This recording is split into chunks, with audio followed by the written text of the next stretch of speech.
Test, test.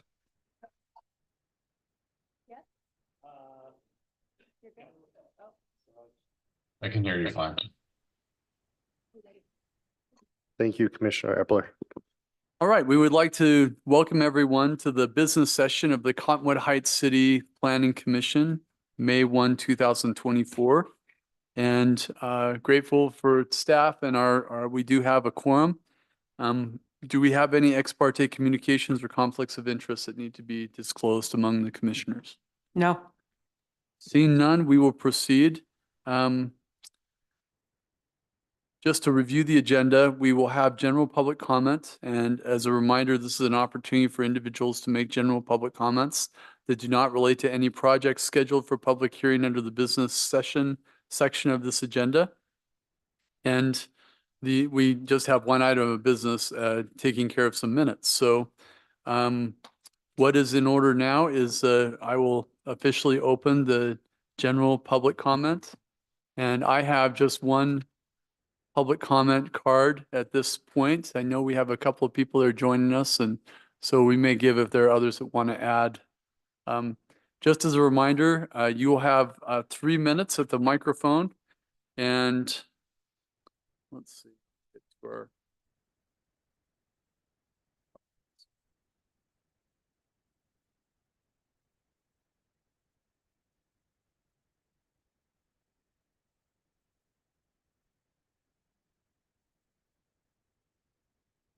Just 3 minutes, and we would ask you to stick to that time period. And again, whatever you would like to speak about. We have a comment card from Alan Fletcher.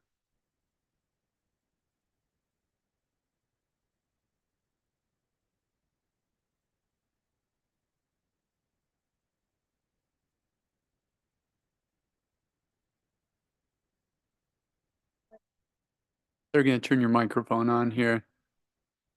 Oops. There you go. There you go. Thank you. Thank you. I appreciate the opportunity to address the Planning Commission. I'm here this evening representing the Old Mill Estates Old Mill Estates Homeowners Association. I had the opportunity to speak to Mike just briefly at the conclusion of the last meeting. We've had the opportunity to meet with the Walker Family Development Group, and I've met with them a couple of times, and we think they're moving the right direction in terms of some of their planning and development. I look forward to meeting with them again as they move forward with their development process. We do have a concern about some of the density issues that come with putting multiple units in their planning process. The density that comes from that will result in the traffic flow that will move, that will move along Big Cottonwood Canyon Road. For those of us who live along Big Cottonwood Canyon Road and already see the increased traffic flows along there, and the bottleneck that exists with the hog wallow, which unfortunately isn't going anywhere, and school buses and traffic that already moves along that road. We are concerned about density, and we are concerned about traffic flow along that road. And so adding additional units in the 300 and 400 range is a concern to all of us. And so we appreciate the work that the Walker Development Group has done in trying to create a family-like atmosphere in that area.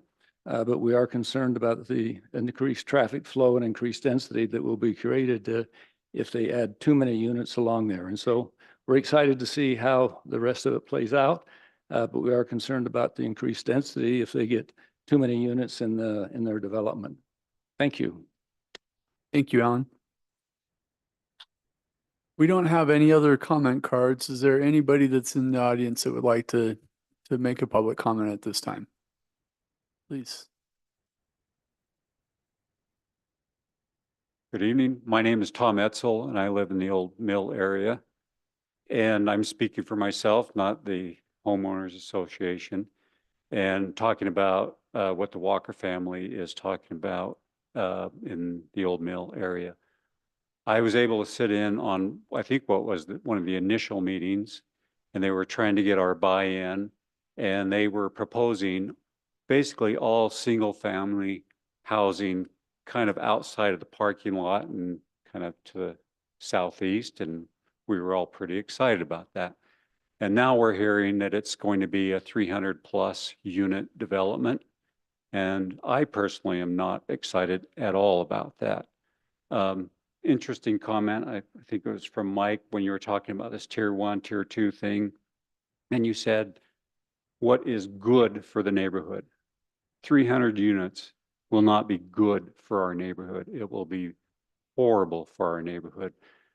So going from where they were proposing just single family housing, albeit smaller lots than what Old Mill is, that's fine. I understand that. But going to a 300 unit condo build out in an area that is only single family, I think is just so far off base for what the area is that it just kind of puts us into all these other communities, just jam everything in there. So I am totally against it. I hope you think of this project as being out of bounds, even though maybe, you know, everything that you've said, they can do it and so forth. It's just not a single family development. We're a single family area, and I hope it stays that way. Put everything you want up above Wasatch on the gravel pit, go to town up there. But it just doesn't make sense in our area. Nowhere, anywhere nearby do you see this kind of thing. And so 300 units, that's just too much. And especially when they came in and told us that they're only going to do single family, and they just basically bold-faced lied to us. So it's just going in the wrong direction in my mind. And we haven't seen the total plans, and you haven't either, I don't believe, but it's just not a family area that you throw up, even though they might call them condos. It's the same as apartments when you jam the people in there. So we'll see what happens, but that's just my early warning to say of what I think they're going to try to do. So thank you. Thank you. Please come up.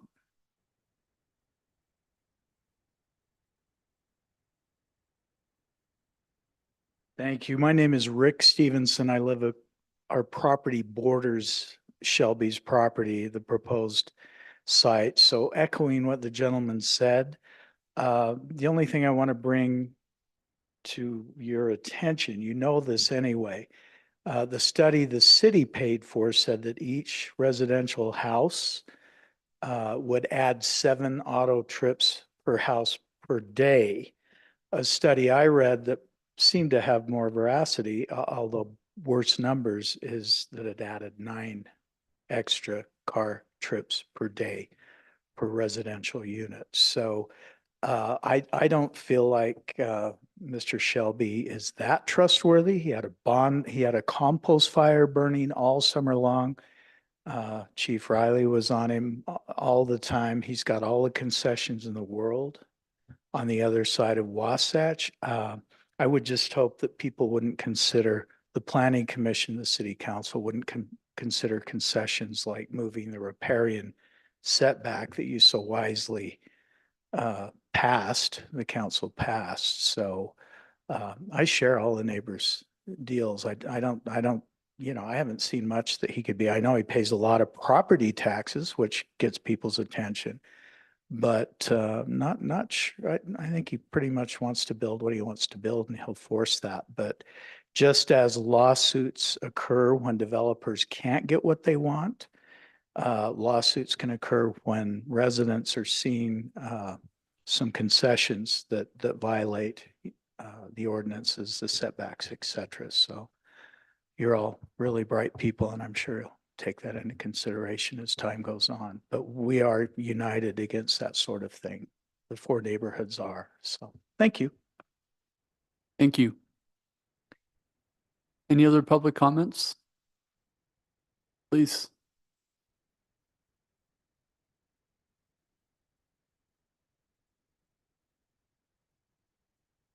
My name is Hal Ford, live on Scandia Way, Cottonwood Heights, been a long time resident, moved in the 78.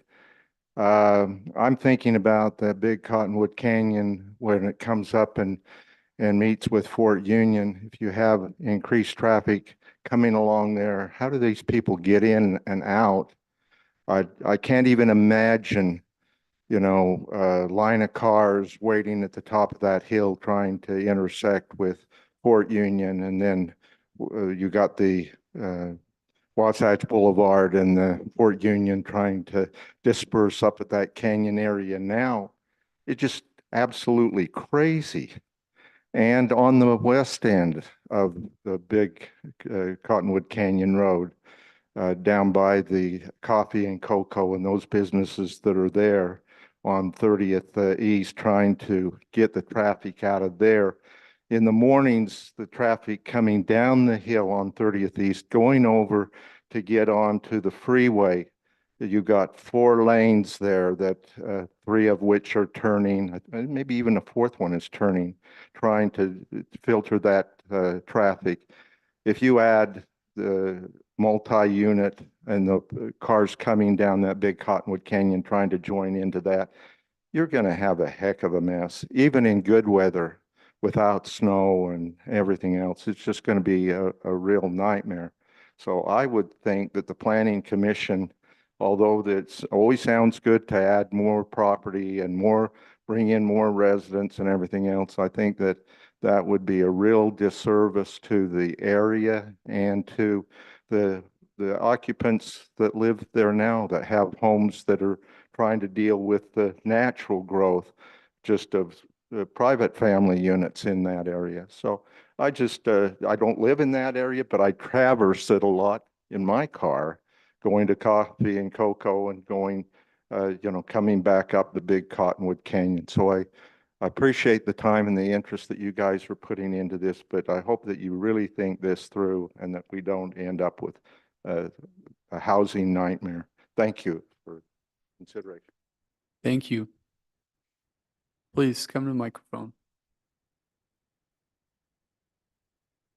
Thank you for the chance to make a few comments. My name is Roger Bland. I live in the Old Mill.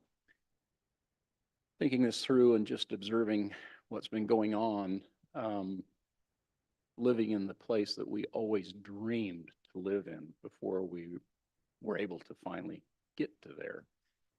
Traffic and everything that's been mentioned, I agree with it all. And quite frankly, I don't know a single person, not one, that lives in that corridor that isn't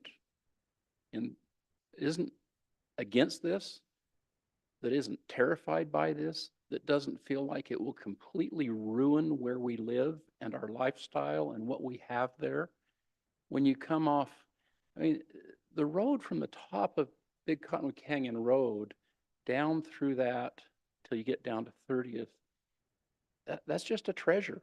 I mean, it really is. It's beautiful. The stream, the woods, it's gorgeous, and it always has been. It's one of the reasons why we were attracted to this area and that little area down there. Of course, there's going to be development. Of course, there needs to be development.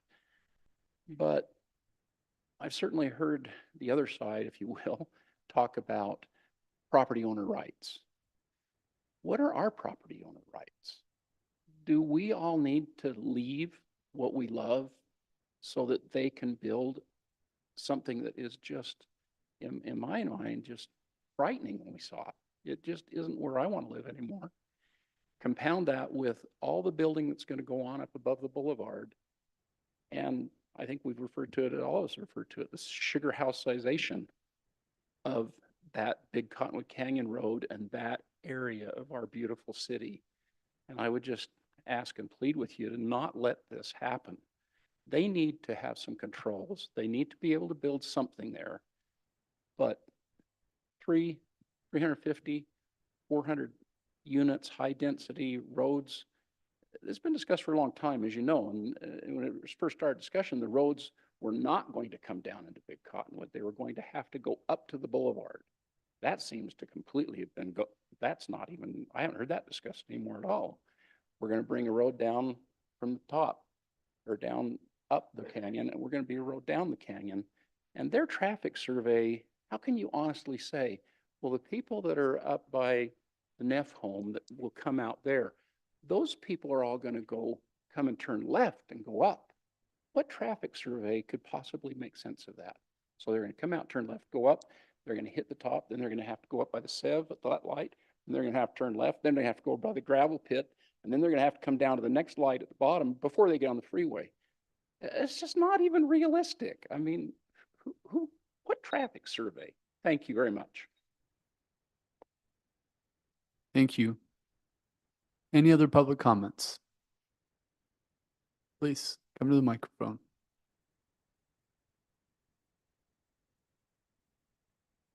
I'm Debbie Bush, and my husband is actually a descendant of Henry Grow.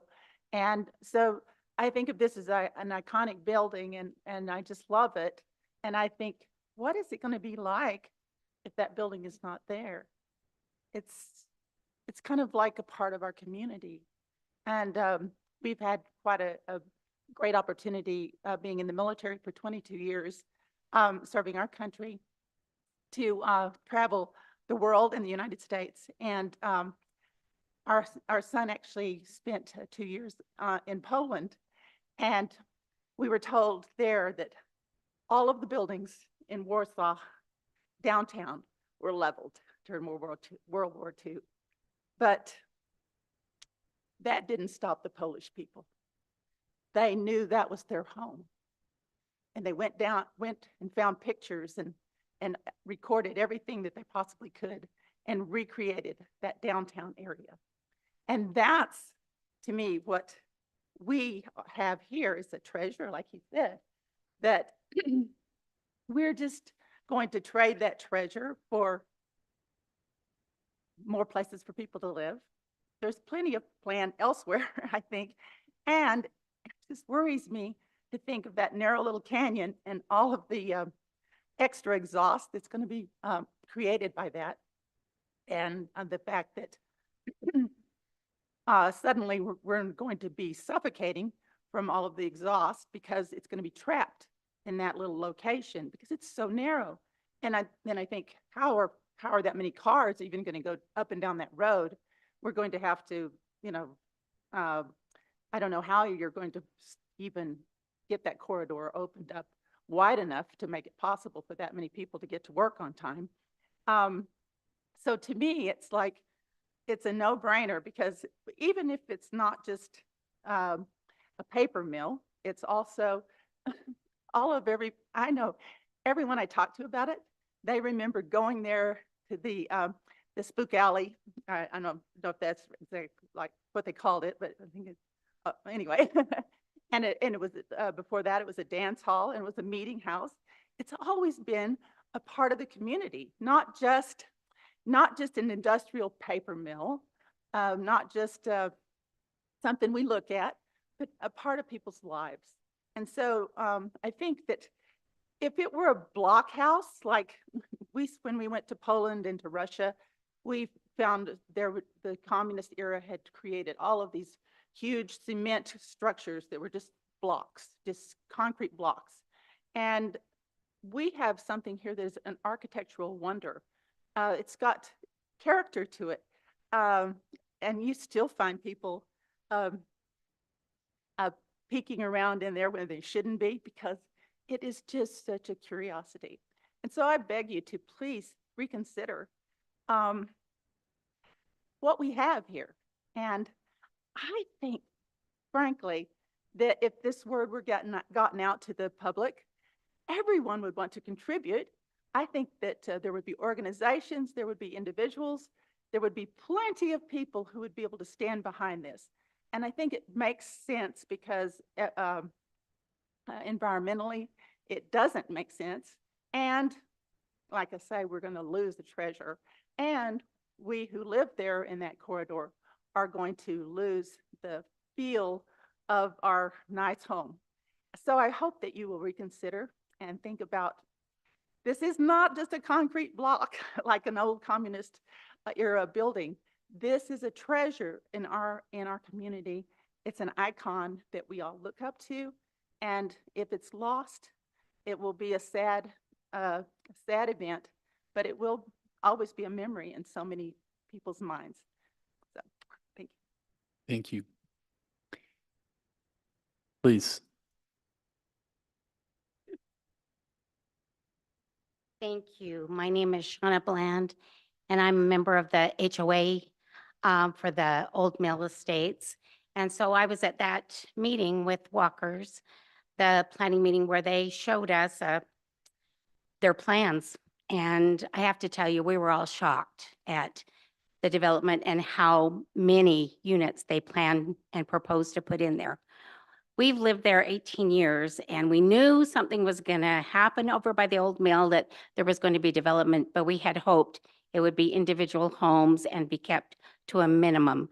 And the only reason this place isn't packed with people today, so that there's only standing room only, is because we were told to keep it quiet, that it was going to go to the mayor and not to be, telling neighbors and things about this till they had a chance to propose it to the mayor. And I know once all of the neighbors that live in that area know, if this meeting, and they all knew, they would all be here, because we are all united in not wanting to have a sugar house in Cottonwood Heights. So please take that into consideration.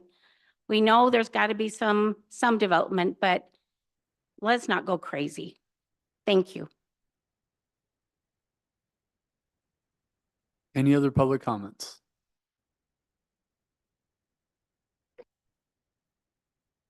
Okay, with that, we will officially close public comment at this time and move to our one item of business. I'm assuming my fellow planning commissioners have had a chance to review the minutes from our meeting of February 7th, 2024. Before we have a motion, are there any friendly amendments to the minutes for our staff that diligently tries to get these things accurate? Okay, I'm not seeing any concerns here. Somebody want to make a motion here?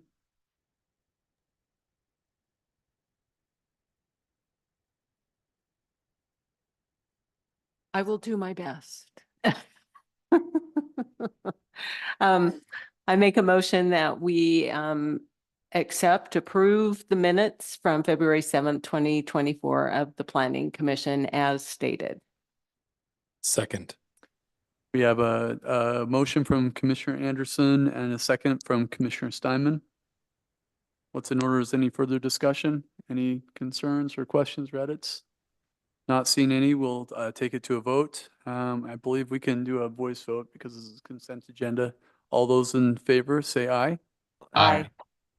Any opposed, say nay. They stand approved, and what's in order is one more motion. Move to adjourn. We have a motion to adjourn from Commissioner Ebler Second? and a second from Commissioner Anderson. All those in favor of adjourn, say aye. Aye. Aye.